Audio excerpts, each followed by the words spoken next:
Allahumma sholli ala Muhammad. Bu, ada 3 golongan manusia yang ibadahnya sebagus apapun gak akan diterima oleh Allah. Doanya sebaik apapun, sekhusyuk apapun gak akan dikabulkan Allah. Bahkan di akhirat gak bisa menerima syafaat Rasulullah. Rungokno toh.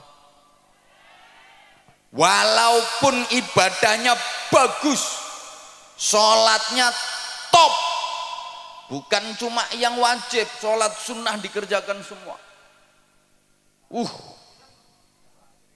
Sujud luar biasa. Sekali nyosop batuk mentol telu. Berarti nyosop 2 kali batuk mentol 6. Selesai sholat gak rupa-rupa rai.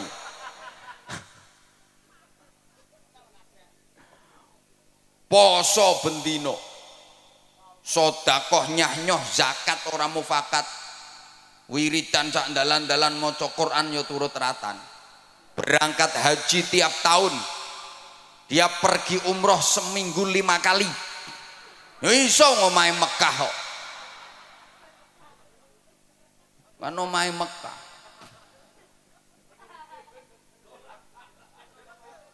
Wis tak pikir aku ngomong. Ora iso kowe apa mbantah ora iso. Gak mungkin seminggu umroh berangkat ping 5. Omahe Mekah kok.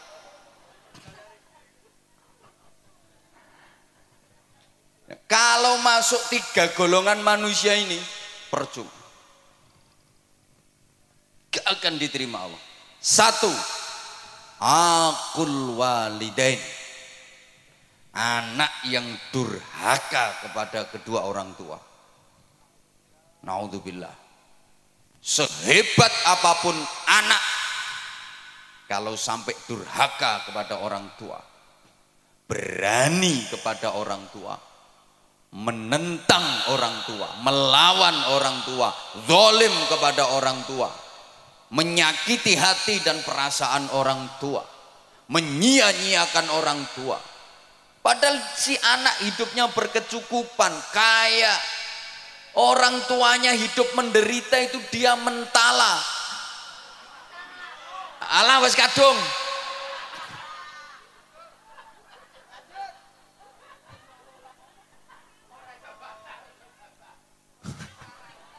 Sing ceramah aku apa sampean? Lah iya.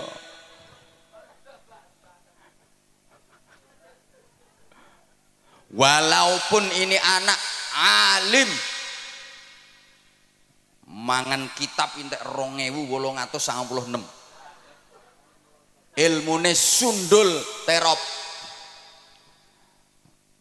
saking pintere sampai iso ngraji entut. Ngraji angin ini sik gampang, ngraji entut begitu tit kok.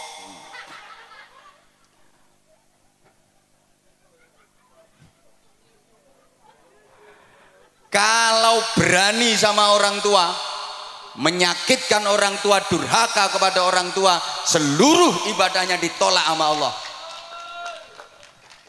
Doanya nggak akan dikabulkan oleh Allah. Bahkan di akhirat dia nggak bisa menerima syafaat Rasulullah. Walaupun secara lahiriah orang tuanya seakan-akan bersalah. Karena dalam hubungan anak dengan orang tua itu undang-undangnya cuma ada 2 pasal. Pasal 1, orang tua tidak pernah bersalah. Pasal 2, apabila orang tua melakukan kesalahan kembali ke pasal 1. Ya gak mumet, memang pasalnya cuma 2 kok. Jadi hubungan anak kepada orang tua itu pasalnya cuma 2 undang-undangnya. Pasal 1, orang tua tidak pernah bersalah. Pasal 2, apabila orang tua melakukan kesalahan kembali ke pasal 1. Sehingga kalau sampai terjadi anak ribut sama orang tua, anak gegeran sama orang tua, demi Allah diapa-apa no sing salah anaknya. Ana sing mikir ketara gak rukun kae.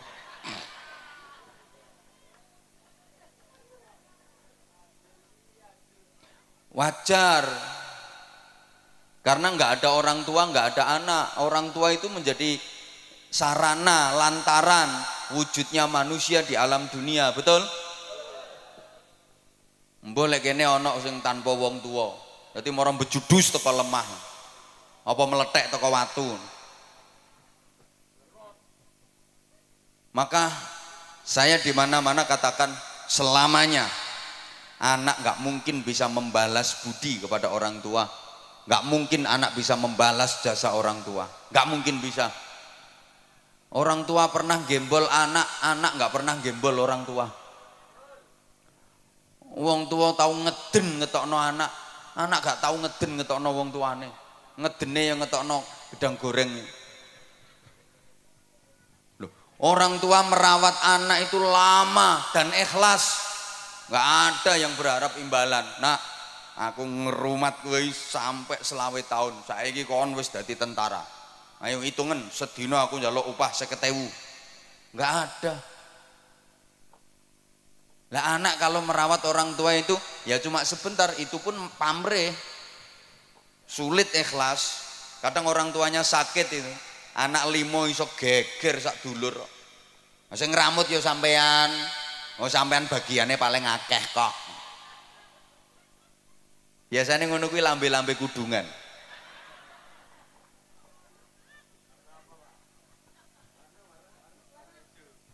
Halo.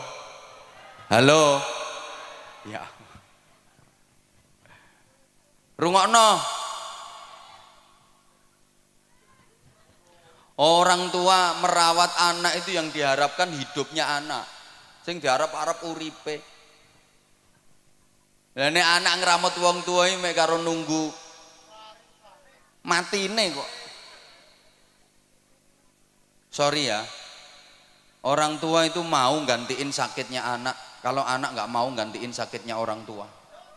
Orang tua rela menggantikan derita anak. Kalau anak nggak mungkin mau menggantikan derita orang tua. Saya udah sering kasih contoh. Orang tua itu punya anak sakit, anak masih kecil sakit. Ya Allah, nangis. Semalaman nungguin anak nggak tidur. Dia nggak rela seekor nyamuk pun menggigit anaknya, hinggap di tubuh anaknya. Ditunggoni sampai gak turu, nangis memohon kepada Allah, ya Allah biar saya saja yang gantiin sakitnya anak saya asal anak saya sehat. Tapi anak gak mungkin mau gantiin sakitnya orang tua. Maaf, ayo coba sampean misalnya punya orang tua sudah pikun, ayo sampean gelem genteni, ya Allah kula sing pikun mawon.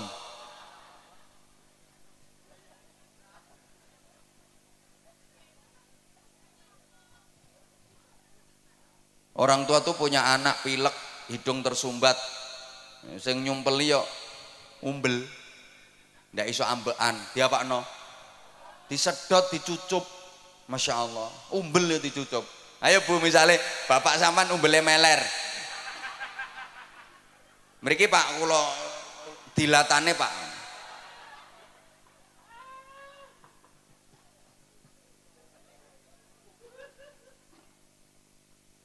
Lah orang tua itu siapa saja? Satu, abul jasad, orang tua kandung, ayah dan ibu kandung. Dua, abur ruh, yang merawat ruh, merawat jiwa, gurunya, kiainya, bunyainya, ustadz ustadzahnya. Hukumnya sama orang tua. Kalau orang tua kandung itu yang merawat jasmani, kalau guru, kiai, bunyai itu yang merawat rohani. Iki dirungokno apa ora toh? Tiga, yang ngasih pasangan hidup, mertua, sama wajib dihormat. Bu, menantu kalau nggak rukun sama mertua, ya sama, itu namanya menantu yang tidak berbakti kepada orang tua, durhaka. Sama. Ada enggak? Ngacung.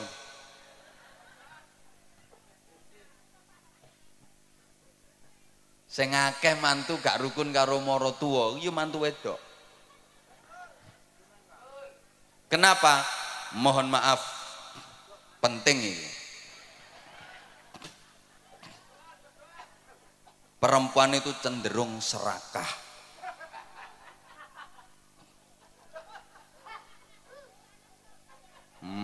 Wong lanang serakah ya eneng kok.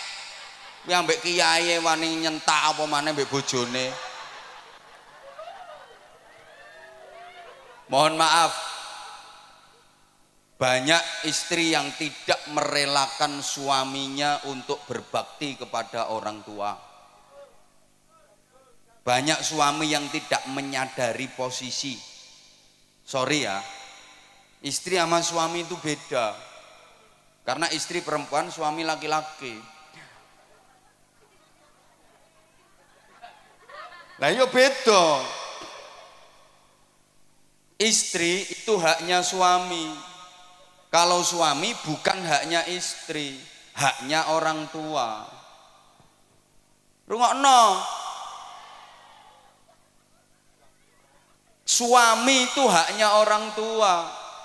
Artinya suami harus lebih memprioritaskan orang tuanya, mementingkan orang tuanya daripada istrinya. Ya sama-sama penting, istrinya penting, orang tuanya penting. Tapi perbandingannya lebih dipentingkan orang tuanya daripada istrinya. Ini kalau suami. Beda dengan istri.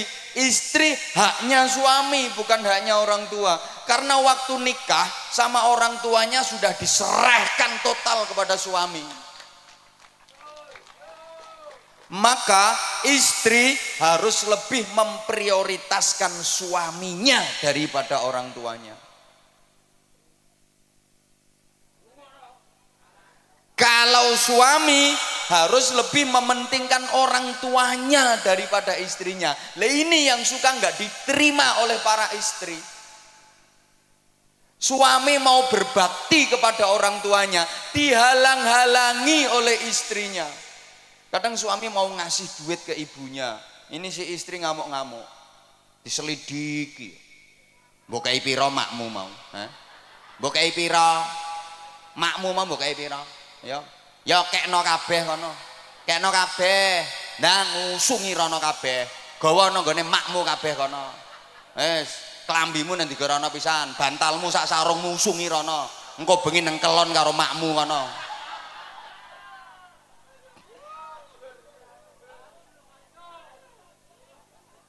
Suami mau berbakti kok dihalang-halangi. Bu, ibu harus sadar, bagi suami orang tua itu prioritas daripada istri. Bu, ikhlas nggih, relakan suamimu berbakti kepada orang tuanya. Yang orang tua suami adalah mertuamu.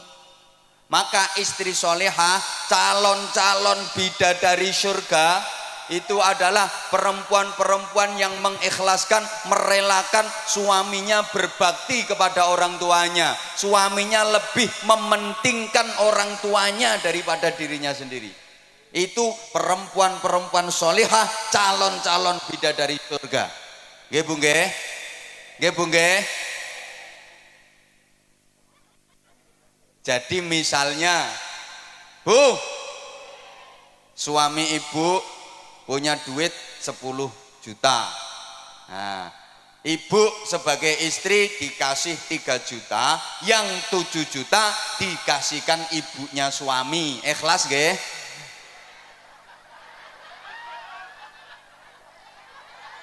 Ikhlas nggih?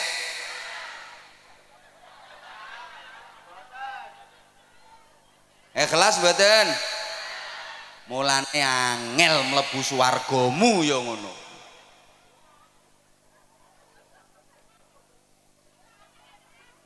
Loh, namanya lebih diprioritaskan ibunya daripada istrinya kok.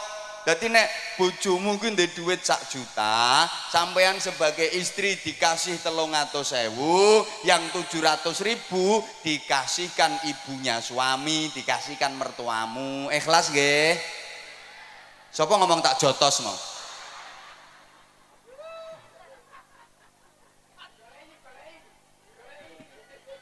jotos deh. Wi istri apa petinju kok. Tak jotos deh. Kalau ibu ikhlas, nah itu gampang masuk surga. Itu istri solehah dan calon-calon ratu bidadari surga. Halo, rungokno. Jadi sampeyan niku Bu, kalau dikasih uang belanja sama suami, sebelum nerima duit itu sampean ngomong, "Mas, aku sampean kei duit ngene iki, buke sampean kei to ora?" Lek buke sampean kei ya aku gelem nrimo duit iki. Lek nek buke gak sampean kei, aku mau nampani, Mas. Buke kei sik kudu luwih akeh. Lek buke wis sampean kei, lagek tak trimo.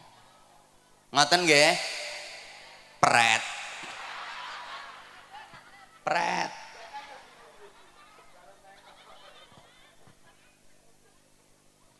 Jadi misalnya ibu dibeliin gelang sama suami, sebelum diterima tuh gelang ngomong, "Ya, aku sampean tukono gelang ini iki, ibu sampean tukono apa ora?"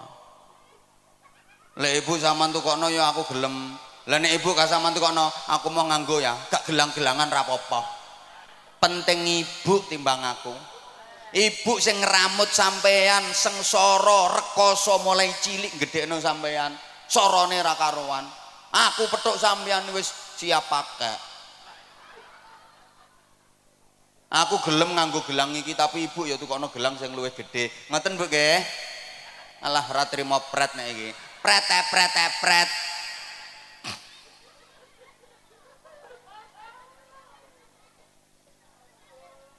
Ibu, jadi misalnya ibu mau diajak berangkat umroh sama suami, ibu harus ngomong, "Ya, aku kata dijak umroh, ibu sampean jak taga. Lek ambek ibu aku ya gelem melu ya. Lah nek ibu gak sampean jak, aku ya mau padha-padha nek duwe sampean pas-pasan. Berangkat ambek ibu ae. Aku kari-kari gak apa-apa. Penting ibu timbang aku."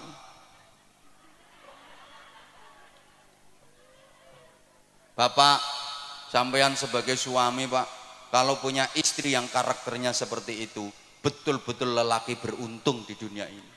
Beja-bejane wong lanang. Subhanallah. Itu istri solihah yang memuliakan suami dunia akhirat. Betul Pak.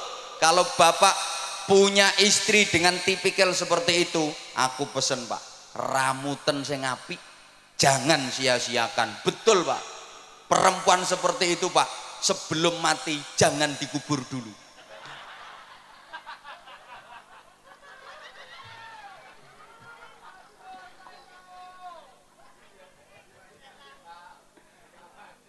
Soalnya langka.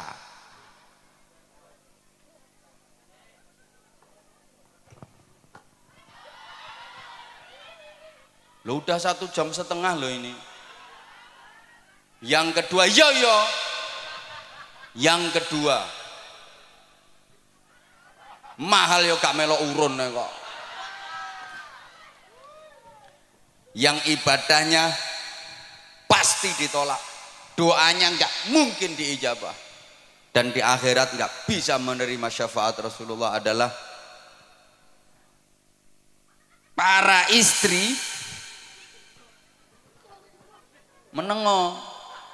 Lu memang iya kok. Istri-istri yang suka melukai perasaan suami, menyakiti hati suami padahal suaminya benar, dan suka membebani suami di luar batas kemampuannya. Tak baleni. Pengumuman. Ibadah sebaik apapun gak akan diterima Allah, doa sekhusyuk apapun gak akan diijabah Allah, dan di akhirat gak bisa menerima syafaat Rasulullah. Siapa? Istri-istri yang suka melukai perasaan suami, menyakiti hati suami padahal suaminya bener. Aku gak bakal suami sih gak bener. Alah rungokke sik. Ucul ya ben balon murah kok. Balon ucule geger ndangak kabeh. Tuku meneh 5.000 kok. Hah? Malah mek 3.000 gegerno pengajian. Halo? Halo? Bu, ini beneran loh, Bu. Rasulullah pernah cerita, besok di akhirat itu ada perempuan yang wujudnya enggak wujud manusia, bentuknya enggak bentuk manusia, tapi ndasnya alah ndasnya itu ndas celeng, terus awak menengok lagi, awaknya awak khimar, wis gampangane ndase celeng awake jaran. Hi, ngeri. Ndase celeng awake jaran. Siapa itu? Ya tadi perempuan yang suka membebani suami di luar batas kemampuan. Wong suami lo penghasilannya sebulan ini lo cuma 2 juta. Nek njaluk blonjo saulan sampai 250 juta.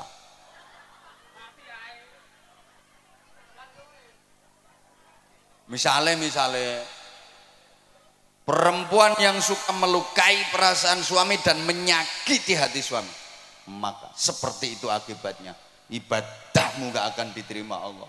Tiwas dawir lambemu lah, dikir macam-macam percuma, doa nggak diijabah, di akhirat nggak bisa mendapat syafaat Rasulullah. Nah sekarang ganti, para suami ya harus fair dong. Yo kok wong wedok ae. Para suami laki-laki rungokno, yang suka melukai perasaan istrinya, menyakiti hati istrinya, maka akibatnya aku durung tahu krungu keterangannya. Saya belum pernah mendengar keterangannya. Jadi ya saya nggak pernah dengar dalilnya.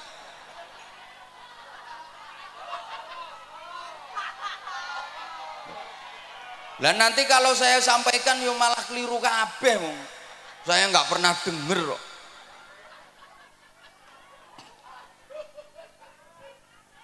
Bagusnya perempuan itu nggak perlu ngerti dalil-dalil yang kayak gitu. Marake ngelama, ngelunjak, ingkrah ndase wong lanang. Lho wong istri itu lo nggak ngerti dalil lho, suami iso kalah.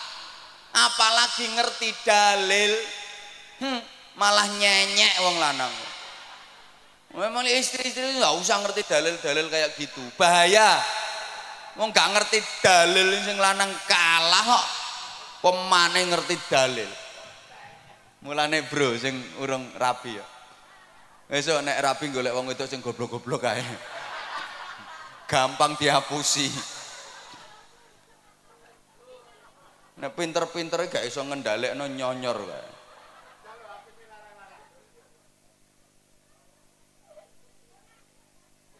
Yang ketiga udah itu berlalu. Yang ketiga, orang yang mutus silaturahim. Itu yang ibadahnya nggak akan diterima oleh Allah. Doanya nggak diijabah sama Allah. Di akhirat nggak bisa mendapatkan syafaat Rasulullah. Maka itu perlu kita hindari 3 hal tadi. Allahumma sholli ala Muhammad. Nah, selanjutnya jamaah rahimakumullah, perlu perbaikan diri. Peningkatan kualitas ibadah. Baik yang vertikal, hablum minallah, ibadah ritual, maupun yang horizontal, hablum minan nas, ibadah sosial. Halo. Dilanjut apa mboten? Oke, tak imbui. Ya, ini ibarat kerja itu lembur berarti. tambahan durasi ya. Gini, yo hidup ini harus selalu ada peningkatan dan perbaikan. Slogane hari ini harus lebih baik daripada kemarin, dan esok harus lebih baik daripada hari ini. Dalam menjalani hidup, pantang bagi kita untuk berprinsip aku masih seperti yang dulu, aku begini engkau begitu. Itu sama saja. Kalau orang Jawa bilang sami mawon, nek diteruske bokonge Mbak Mi dintup.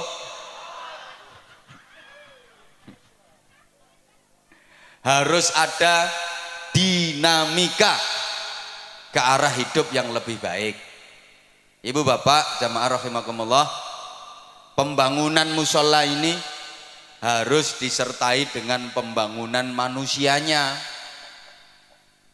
Iya, kita berharap mudah-mudahan musola, masjid-masjid yang ada itu benar-benar bisa menjadi laboratorium rohani,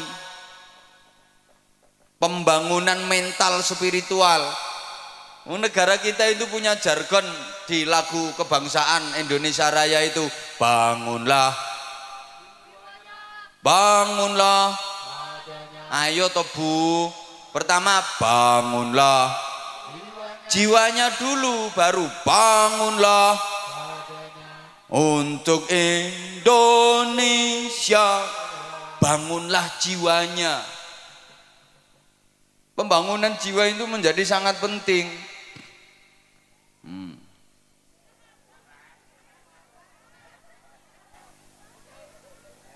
Oke. Mohon gelas ini untuk dikeletak.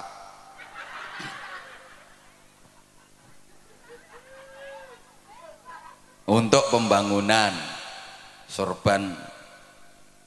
Nggih. Iya. Nah itu juga termasuk bagian dari perbaikan. Nggih Bu nggih. Bu, saya yakin semuanya bawa duit. Kalau nggak bawa duit nggak apa-apa kok, kalung dilepas, gelang dipelorot nggak apa-apa, nanti biar dijual sama panitia. Ini pasti semuanya bawa duit. Saya nggak percaya kalau nggak bawa duit. Ono yang 100.000, ada yang 50.000, 20.000, 10.000, 5.000, 2.000, 1.000. Nanti kira-kira yang disedekahkan berapa?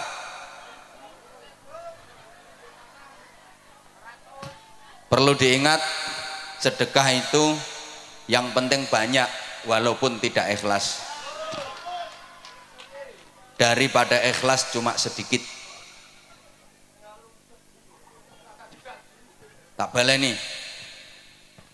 lebih baik sedekah yang banyak walaupun tidak ikhlas daripada ikhlas tapi cuma sedikit. Kenapa? Saya berani bilang lebih baik sedekah banyak walaupun tidak ikhlas. Loh iya, daripada ikhlas tapi sedekahnya cuma sedikit. Karena kalau sedekahnya banyak, terus sedekah banyak, terus sedekah banyak, pasti lama-lama ikhlas. Mesti metu ikhlas. Mikir ora ikhlas, terus ngetokno akeh kok ora ikhlas. Tapi kalau sedekah itu prinsipnya yang penting ikhlas walaupun sedikit, sampai mate gak kira sedekah akeh. Dan ciri-ciri sedekah ikhlas, tanda-tanda sedekah itu ikhlas adalah sedekahnya banyak. Tandane wong sedekah ikhlas iku sedekah akeh. Soalnya nek sedekah akeh gak mikir, gak perhitungan. Tak baleni. Tanda-tanda orang ikhlas dalam bersedekah itu adalah sedekahnya banyak.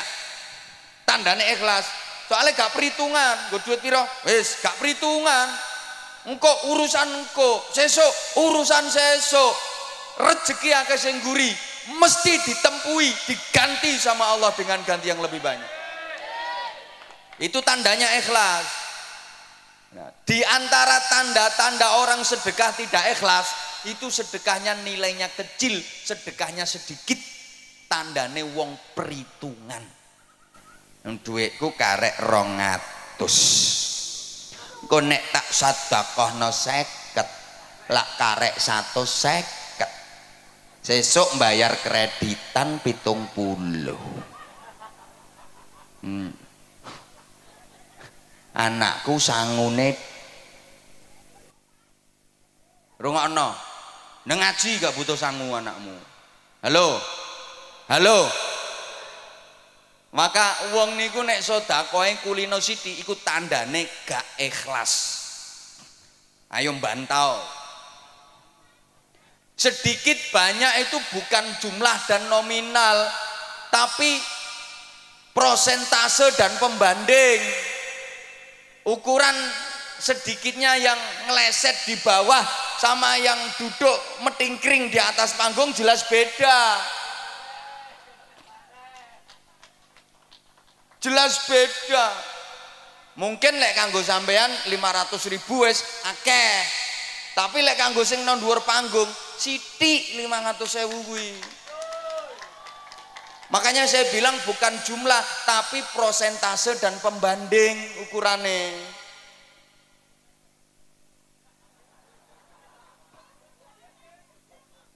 Lah iya, makanya kalau saya katakan di antara tanda ikhlas dalam bersedekah itu sedekah nominalnya banyak, nilainya banyak. Kuwi tandane ikhlas karena dia nggak perhitungan.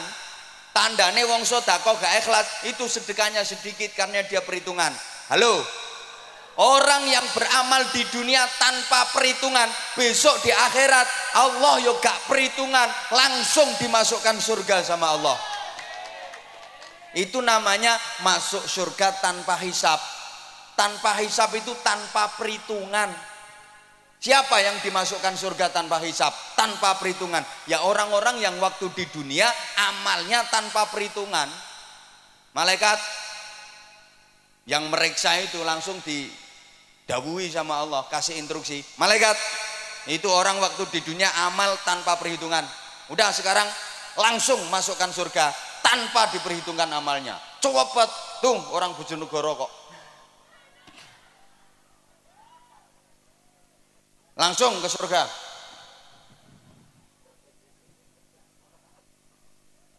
Halo. Lah kalau orang di dunia amalnya penuh perhitungan, besok di akhirat Allah juga penuh perhitungan. Dihitung dulu, amal bagusnya ada berapa, amal jeleknya ada berapa, lebih banyak mana tangannya untuk muter tasbih sama untuk kopek jarene, lebih banyak mana itu, diperhitungkan semuanya.